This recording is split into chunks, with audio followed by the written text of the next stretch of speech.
Good day again, everybody. Welcome to Ethereum Physics. Today we look at drift velocity. If we consider a cylindrical piece of wire of cross-sectional area and, of course, length d, we get the following.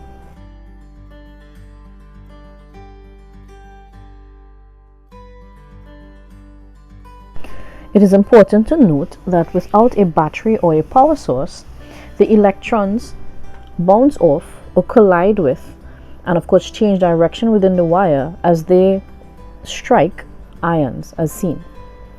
So the net velocity ends up being zero.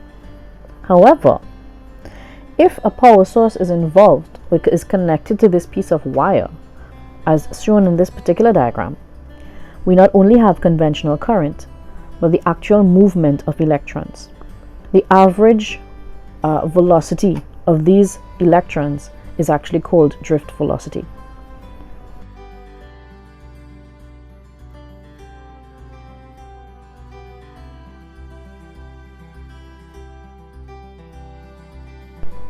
Let's take a look at the formula that governs drift velocity. Some people call it the I never formula, where I is equal to NE, nu, which is of course what we use as common V, drift velocity, by A.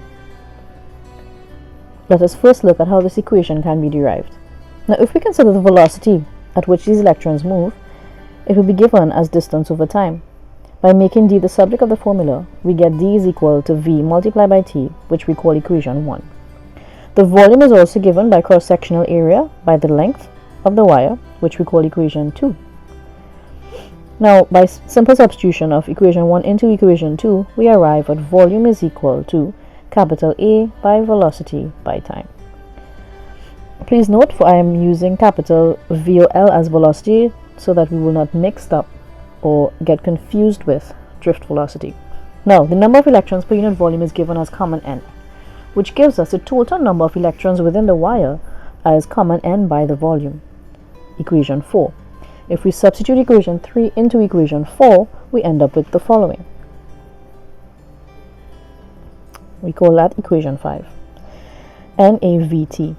Now, notwithstanding conventional current or current is given as charge per unit time, by which we can now substitute to get NE over T, since charge is given as NE. By using our equation 5 into our current formula, and of course cancelling the values of time, we get I is equal to NEV A. Let us now look at a CAPE past paper, June 2016, paper 2, number 4, as you can now see.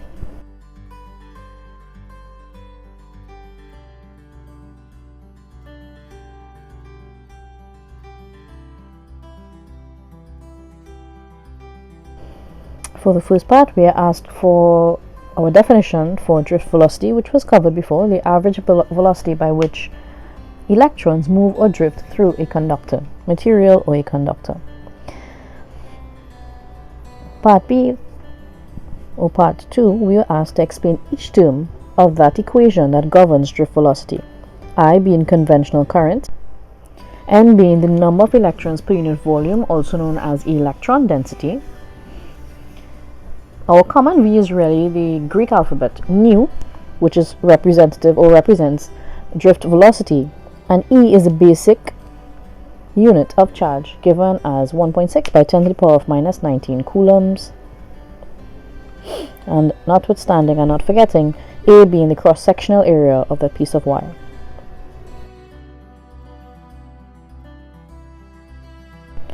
The next part of the question asks us to use that formula to calculate drift velocity.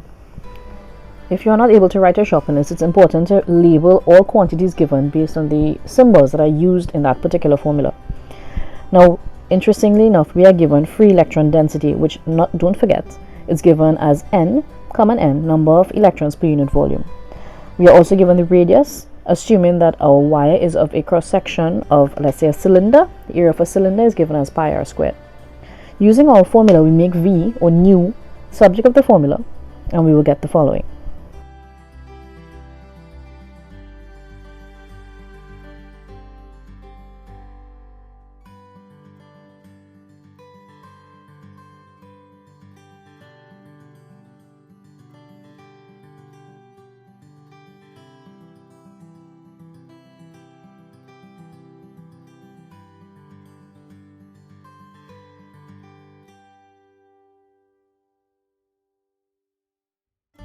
Now, since we obtained this answer, the question asks us to write our answer in terms of millimeters per second and not meters per second. Interestingly and importantly, we should remember that moving from a larger to a smaller unit, meters to millimeters, we multiply, hence the acronym. Of course, we multiply by 10 to the power of 3, which is 1,000, and we get the following. Of course, that value is our drift velocity in millimeters per second. Then we are asked to suggest why this value for drift velocity is so small. Well, drift velocity is slightly dependent on temperature. What does that mean? It means, therefore, as you can see being written, as the temperature increases, the number of collisions also increase because the atoms vibrate more. When this happens, therefore, the drift velocity therefore decreases.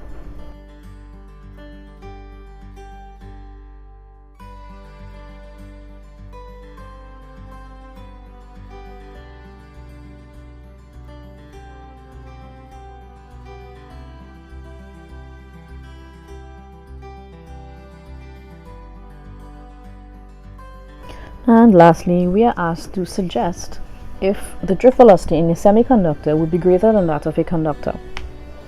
Well, drift velocity is directly proportional to both electric fields at low fields and mobility. And since semiconductors allow more mobility of electrons and of charges, that is, then it is safe to say that the drift velocity will be greater in semiconductors than conductors themselves. Thank you for watching. Have a great one. Please subscribe, like and subscribe, and I'll see you again next time.